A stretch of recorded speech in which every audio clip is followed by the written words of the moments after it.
encontrar el sentido de la vida, muchos especialistas nos ofrecen varias ideas. Entre ellas, centrarse en los demás, ser más productivos y despertar ilusionados.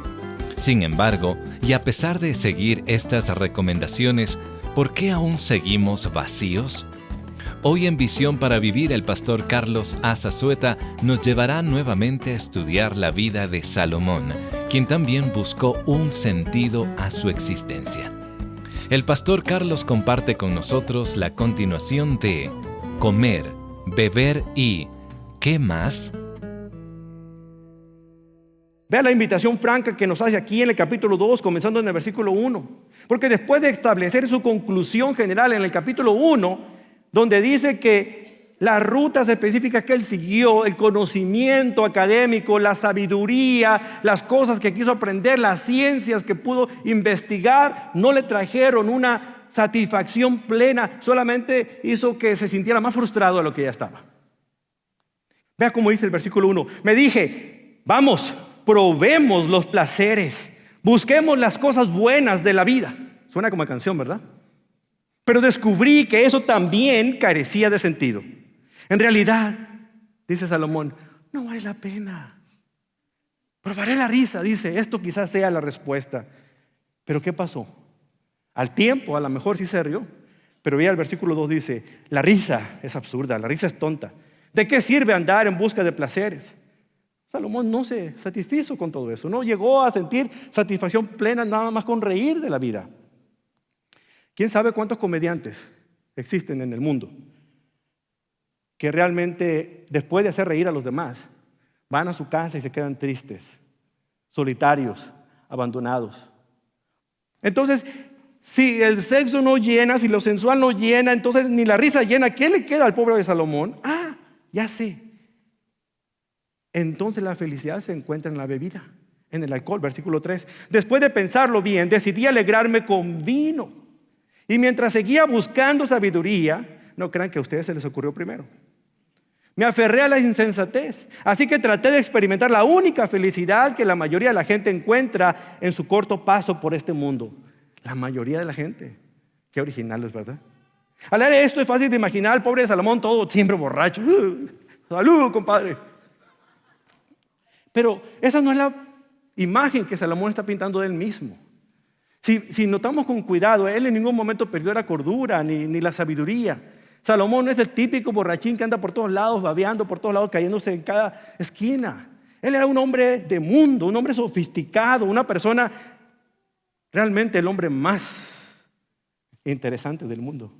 Fíjense aquí, la palabra alegrarse con vino es interesante porque un comentarista bíblico nos enseña de que el consumo de vino del cual está hablando aquí Salomón es el tipo de vino que ayuda al hombre a sentirse bien nada más, a alcanzar el mayor disfrute mediante el empleo cauteloso del mismo, no llegando a la borrachera, solamente lo suficiente para degustarlo. A lo mejor lo acompañaba con unas botanitas o, como dicen en Guatemala, unas refacciones para que no le hiciera mal efecto, ¿verdad? Pero lo que quería era degustar del sabor, de los aromas, de las comidas. Quería eso nada más. Y logró conocerlo, a lo mejor se convirtió en el mejor cateador de vinos que había en aquel tiempo. Pero eso no lo satisfizo tampoco, no le llenó por dentro. Entonces, ¿qué hizo? Terriblemente desilusionado, decide remangarse la camisa y empieza a ponerse a trabajar duro porque dice, a lo mejor no siendo alcohólico, pero a lo mejor trabajólico sí. Eso sí me va a llenar. Voy a trabajar, mi mente va a estar ocupada, voy a estar haciendo muchas cosas, voy a estar atareado, voy a trabajar 60 horas a la semana, no mejor no, 80 horas a la semana. Eso sí me va a dar felicidad, me va a hacer sentir que soy productivo. Entonces se dedicó a hacer, no los proyectos que él tenía que hacer para el reino, porque era rey, acuérdese de Israel, lo que le exigía al pueblo, no, proyectos personales. Vea lo que dice aquí el versículo 4. Traté también de encontrar sentido a la vida, edificándome enormes mansiones, plural, muchas casas construyó, plantando hermosos viñedos. Hice jardines y parques y los llené con toda clase de árboles frutales. Construí represas para juntar agua, con la cual regar todos mis huertos florecientes. De modo que probó de todo, miren, arquitectura, vitivinicultura, paisajismo, jardinería, horticultura, ingeniería civil, hasta constructor de albercas se puso, de piscinas. Pero con todo esto lo mantuvo ocupado, le trajo satisfacción temporal, de alguna otra manera se ponía a pensar en esas cosas, pero ¿sabe qué? No fue permanente. Cuando terminaba un proyecto, se volvía a desinflar. ¿Y ahora qué? ¿Qué sigue? Empezaba siempre a estar más adelante. Entonces el trabajo no le llenó por completo, no le trajo la felicidad. ¿Qué hizo? Si seguimos leyendo, encontramos que empezó a acumular cosas, empezó a coleccionar cosas. Versículo 7. Compré esclavos y esclavas y otros nacieron en mi propiedad. También tuve enormes manadas y rebaños, más que cualquiera de los reyes que vivieron en Jerusalén antes que yo. Junté grandes cantidades de plata y de oro, el tesoro de muchos reyes y provincias. Contraté cantores estupendos, tantos hombres como mujeres, y tuve muchas concubinas hermosas. Tuve todo lo que un hombre puede desear. Dicen que de músico, poeta y loco todos tenemos un poco. Pero Salomón tenía mucho, mucho de todo esto. Tenía de todo porque había probado de todo, y no solo lo que acumuló fueron personas, es decir, esclavos, sirvientes, sino también empezó a coleccionar animales exóticos de todo el mundo, tesoros, oro, plata, piedras preciosas. Cuando la reina de Saba vino a visitarle, había escuchado de la fama de Salomón, de que era rico y que su reino era impresionante. No se quedó ella frustrada, porque cuando vio todo lo que tenía, dijo una palabra muy interesante en hebreo, jahetzi, que significa para nosotros en castellano, se quedaron cortos con todo lo que me dijeron. Tienes aquello y mucho más. Se quedó impresionada, impresionada. Tenía de todo, acumuló de todo. Es más, compositor de canciones el cuate. Compuso más de 1000 canciones y seguramente los músicos que contrató eran tan buenos que se las daba, ahora le pongan la musiquita, se la cantaron a él. Y después de escucharlas, le voy a componer otra. Y así se llevó hasta componer 1000 canciones. Pero nada de eso llenó el corazón de este rey. Entonces, el sueño de todo Latin lover. Mujeres. Mujeres. Y varias mujeres. De hecho, la Escritura nos cuenta que él llegó a tener 700 esposas. 700. ¡Ay, qué emoción! ¿No? Cualquier mormón se moriría aquí de la alegría. 700. Pero lo que a veces a los hombres, como estamos medio tapados, se nos olvida que 700 mujeres son 700 bodas y 700 banquetes y 700 suegras. ¿Ven cómo las cosas en perspectiva nos ayudan a mejorar las cosas? Pero aparte de las 700 esposas que tuvo 300 concubinas. ¿No sabe lo que es concubina? Concubinas, amantes pues. Amantes. Tuvo 1000 mujeres para él solo, su harem y en su casa. Y de seguro le ponía una casa a cada una. Y cada mujer traía de alguna otra manera a sus ídolos paganos, porque era la manera como hacía paz con los reinos paganos de alrededor. De alguna otra manera, en lugar de pelear con ellos, mira, pásame a tu hija y yo te doy parte de mi reino y vemos, ahí nos arreglamos. Empezó a tener de todas las culturas, de todos los idiomas. Era súper multicultural este Latin lover de Salomón. Pero ¿qué pasó? No le satisfizo. Al contrario, su corazón comenzó a desviarse, como lo vemos en otras partes. Sí que estaba viviendo la vida loca, ¿cierto? Pero aún con todo ese erotismo que le proporcionaban las mujeres, Salomón no sentía llenura en su corazón. Se sentía insatisfecho. Un escritor llamado Stanley Jones cuenta una historia bien interesante, ficticia, no es nada real. En esa historia, Stanley Jones habla acerca de un hombre que tenía una forma muy interesante, un don muy especial dado por alguien. Era algo que él deseaba una cosa y la tenía en el momento de pensarla. Por ejemplo, si pensaba, quiero una casa grande, ¡puf! Enfrente de él había una mansión de 15 recámaras, con sirvientes y todo lo demás. ¡Wow! Imagínense usted. Como era una mansión tan grande, tenía una cochera bien grande, entonces necesitaba vehículos. Entonces pensaba en los carros, en todos los últimos modelos clásicos, deportivos, todo. ¡Puf! Y ahí estaba lleno de carros. No, tenía que manejar porque también tenía un chofer que lo llevara donde él quisiera. Viajaba bastante, donde él quisiera, nomás pensaba y ahí estaba el avión privado que lo llevaba por todos lados.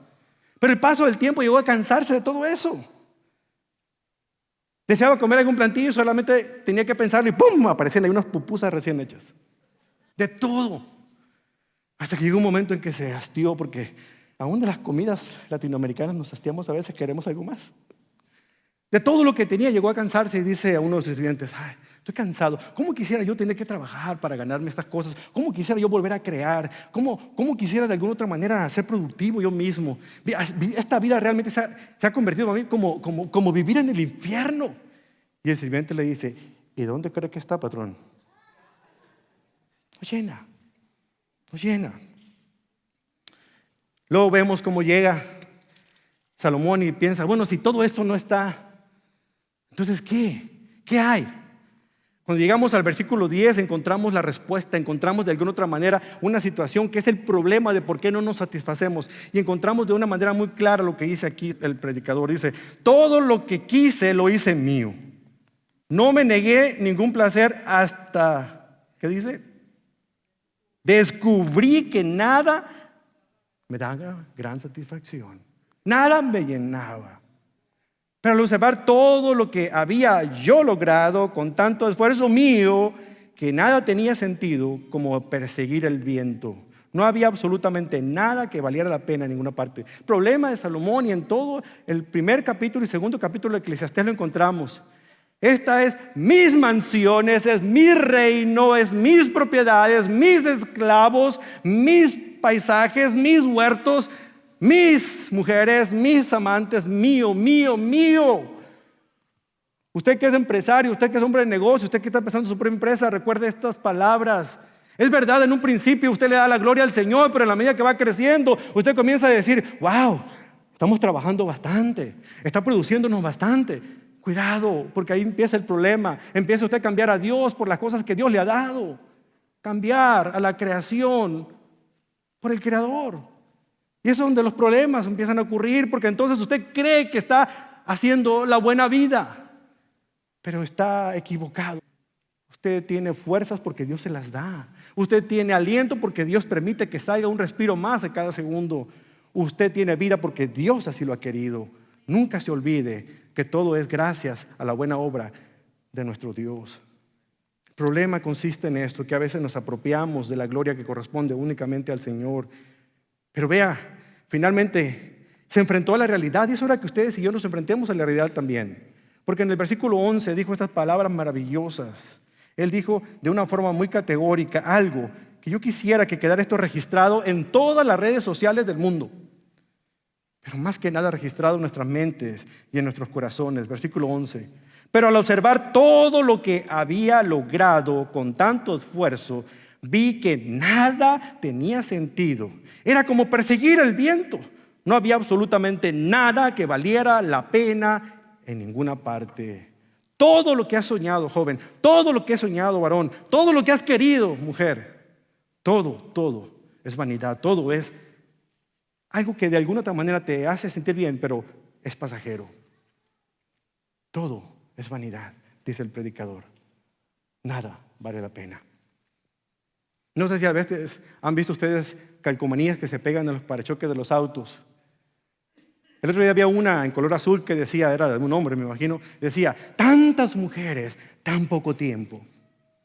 Pero la sorpresa me la llevé cuando vi una rosa de mujer que decía, tantos zapatos, tan poco dinero. Cada quien tiene sus prioridades, ¿verdad? El punto es este. Necesitamos nosotros reaccionar, saber que lo único que va a poder traer alegría permanente, satisfacción total, es cuando Dios es el centro de todo lo que nosotros anhelamos y de todo lo que nosotros deseamos. No hay absolutamente nada debajo de este sol, de este cielo, de este lado de la eternidad que nos va a llenar por completo más que Dios. Inténtenlo si quieren, pero yo lo animo a que preste atención a lo que este anciano y sabio predicador, al final de cuentas, después de probar todo, de hacer todo lo que es inimaginable para nosotros. Mira, al final de cuentas, él tenía el dinero para pagar todos sus gustos. Pero con todo eso llega al final y dice, no hay llenura en esto. Y nos deja 3 cosas para nosotros meditar.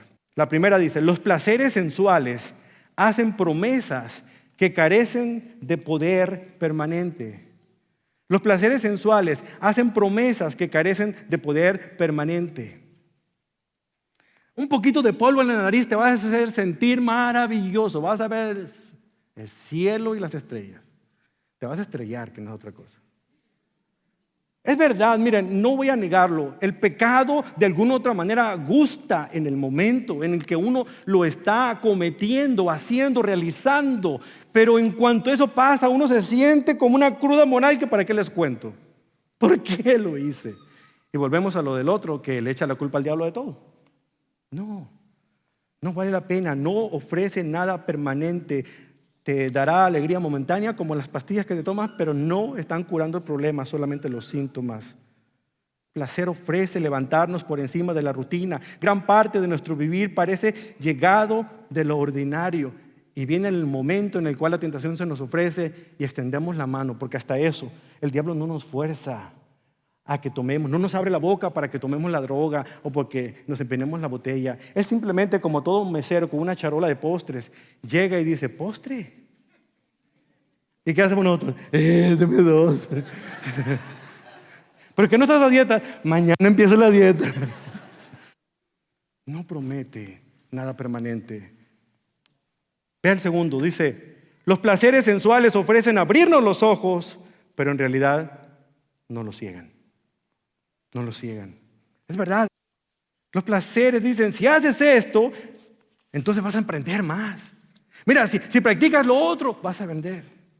¿Cuántas veces hemos escuchado de personas conocidas en medio de la psicología que le dicen al joven, mira, no te reprendas, si sientes el deseo de masturbarte, hazlo y vas a ver cómo tu cuerpo se va a sentir mejor?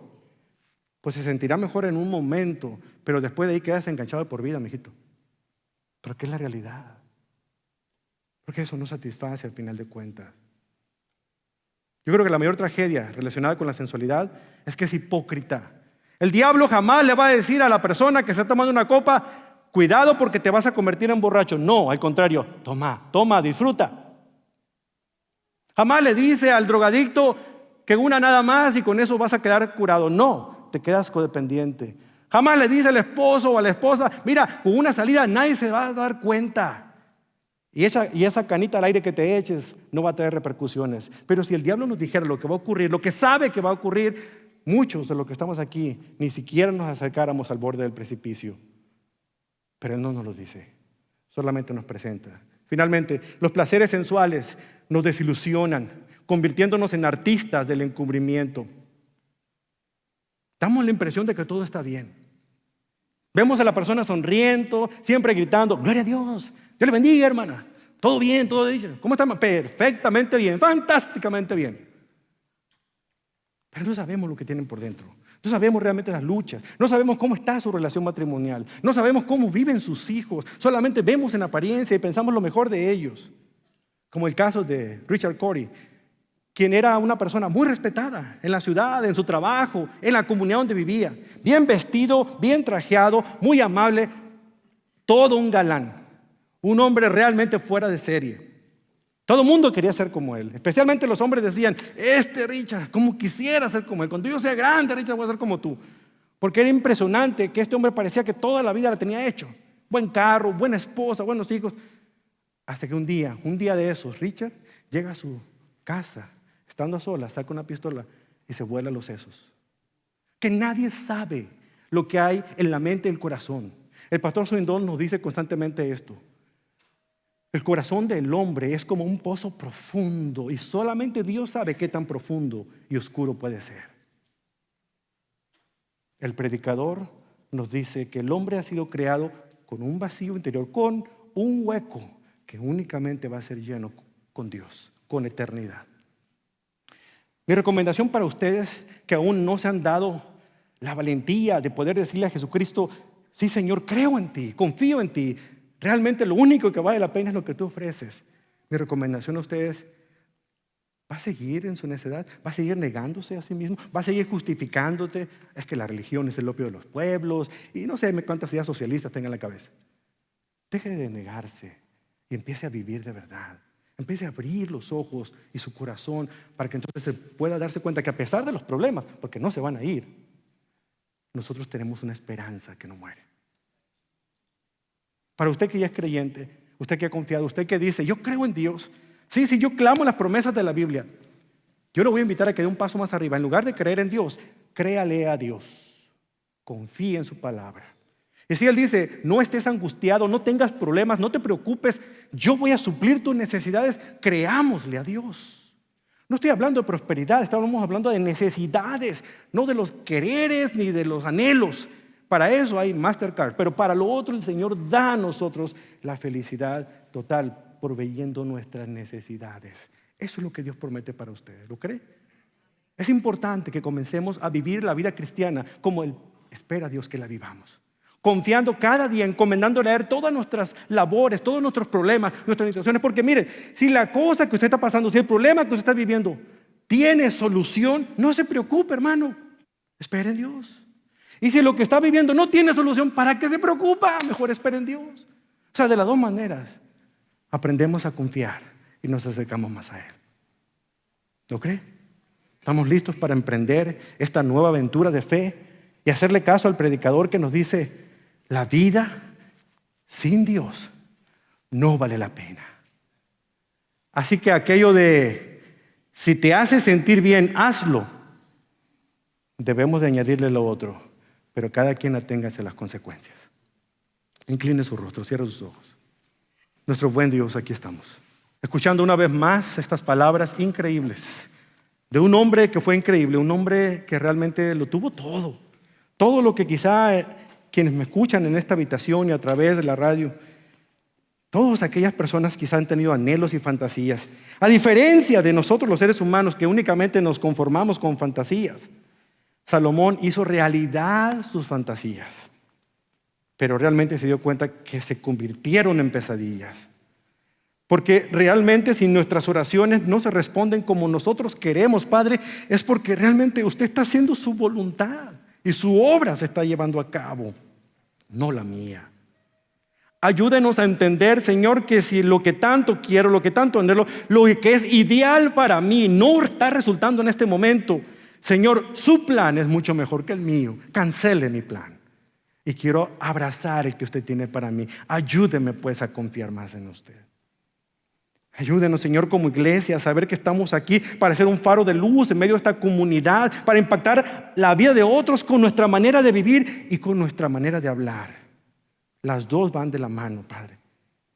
Pero es difícil que hablemos y comuniquemos algo que no hemos creído, en lo que quizá no confiamos.